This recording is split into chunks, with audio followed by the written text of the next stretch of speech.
जहरीली सिरप से मौत के मामले लगातार बढ़ते जा रहे हैं। इसी बीच सीएम डॉक्टर मोहन यादव नागपुर पहुंचे, जहां उन्होंने सिरप कांड के पीड़ितों से एम्स में जाकर मुलाकात की है। सीएम डॉक्टर मोहन यादव नागपुर पहुंचे और यहां पे छिंदवाड़ा के जो बच्चे लाए गए हैं, जिनकी स्थिति अभी नाजुक बनी हुई है, उन्हें देखने के लिए पहुंचे हैं।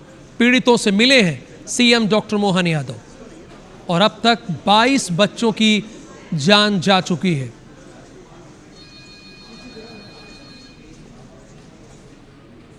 छिंदवाड़ा में जहरीली दवाई के आधार पर जो बच्चों की दुखद मृत्यु हुई या वो बीमार हुए, इसके खिलाफ हमने तुरंत एसआईटी का गठन किया था और आज मुझे जानकारी दी गई कि हमारी पुलिस ने न केवल तमिलनाडु के अंदर उस दवा निर्माता को पकड़ा है, दबोचा है, ये बात वो बताती है, जिसके कारण से हमारी सरकार इन कामों के कारण जानी जाती है जो दक्षता के आधार पर होते हैं। दोषी कोई भी हो, हमारी सरकार उसको छोड़ेगी नहीं।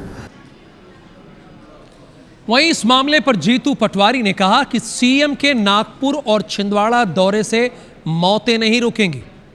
नेता प्रतिपक्ष उमंग सिंगार ने छिंदवाड़ा हादसे पर सीबीआई जांच की मांग की है।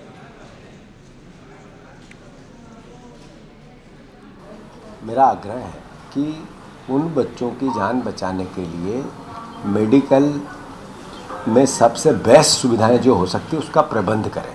आपके दौरे से बच्चे ठीक नहीं होंगे। आपके निर्देश पे बच्चों को लिए अच्छी सुविधाएं मिलेगी। सबसे बड़ी घटना दोषी की किसको देना है, तो ड्रग कंट्रोलर की कार्यप्रणाली को देना है। और वो क्यों होती है? वो इसलिए होती है कि कमीशन है। वो इसलिए होती है कि सरकार ने उस भ्रष्टाचार में बच्चों की हत्या करवाई। जिम्मेदार कौन? आज तक सरकार ने इसकी जिम्मेदारी नहीं ली। आज तक ना मुख्यमंत्री ने जिम्मेदारी ली, ना उप स्वास्थ्य मंत्री जो उस कफ सिरप के पक्ष में, उस कंपनी के पक्ष में बोलने वाले, उनकी जिम्मेदारी तय नहीं हुई। इनकी मौतें हो गई, वो परिवार भी तो कर्जे में डूबे। उनके बिल बुलवा के चीफ मेडिकल ऑफिसर से डिस्ट्रिक्ट के आप तत्काल उनके बिल के पूरा भुगतान होना चाहिए। छिंदवाड़ा में कफ सिरप पीने से एक और बच्चे की जान गई है। नागपुर में देर रात एक और बच्चे ने दम तोड़ा है। परासिया के मयंक सूर्यवंशी की मौत हुई है। छिंदवाड़ा जिले में अब तक आपको बता दें कि 22 बच्चों की, छिंदवाड़ा में तो 20, अगर प्रदेश की बात करें मध्य प्रदेश की, तो मध्य प्रदेश में कफ सिरप से अब तक 22 बच्चों की जान जा चुकी है, उनकी मौत हो चुकी है।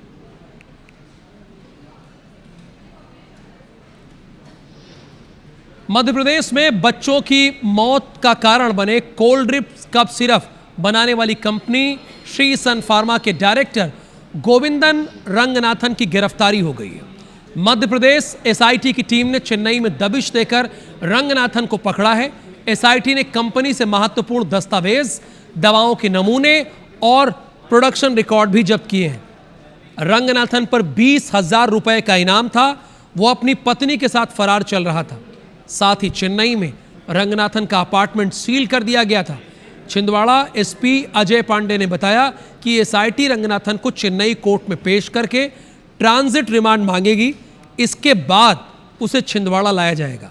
बता दें कि जहरीले कफ सिरप से 20 मासूमों की मौत केवल छिंदवाड़ा में हुई है और अगर मध्य प्रदेश की बात करेंगे तो यह आंकड़ा 22 तक पहुंच गया है। मध्य प्रदेश में बच्चों की मौत का कारण बने कोल्ड ड्रिप कफ सिरप बनाने वाली कंपनी पर तो छापा पड़ा ही, आपने देखा ही, लेकिन छिंदवाड़ा कफ सिरप कांड के बाद मध्य प्रदेश में स्वास्थ्य व्यवस्थाओं की निगरानी को लेकर अब सरकार सख्त नजर आ रही है।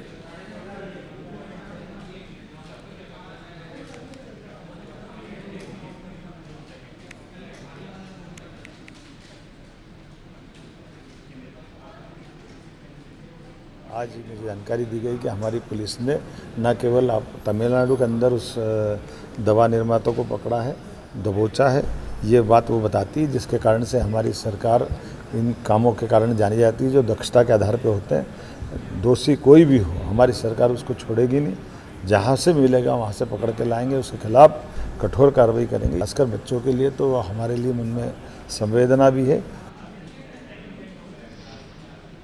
फार्मेसी काउंसिल ऑफ इंडिया ने सख्त निर्देश जारी करते हुए कहा है कि किसी भी गैर पंजीकृत व्यक्ति द्वारा दवा का वितरण, भंडारण या बिक्री की अनुमति नहीं दी जाएगी।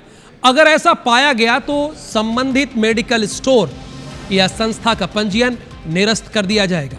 साथ ही काउंसिल ने यह भी साफ किया कि बिना डॉक्टर की पर्ची के कोई भी दवा नहीं बेची जाएगी और नियमों का उल्लंघन पाए जाने पर सख्त कार्रवाई की जाएगी। बता दें कि एमपी फार्मासिस्ट एसोसिएशन के प्रदेश महासचिव अखिलेश त्रिपाठी ने 27 सितंबर को राज्य फार्मेसी काउंसिल को पत्र भेजा था, जिसमें बताया गया कि प्रदेश में हजारों मेडिकल स्टोर बिना फार्मासिस्ट की उपस्थिति में संचालित हो रहे हैं।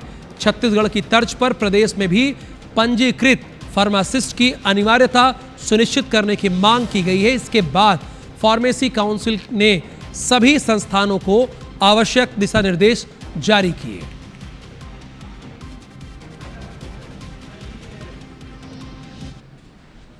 जिला औषधि विक्रेता संघ का अनिश्चितकालीन हड़ताल है। मेडिकल स्टोर पर हो रही कार्रवाई का ये लोग विरोध कर रहे हैं। जिले भर की लगभग 1100 दुकानें बंद हैं। सिरप कांड के बाद लगातार एक्शन हो रहा है और इसी की वजह से यहां पर जिला औषधि विक्रेता संघ अनिश्चितकालीन हड़ताल पर बैठ गया है।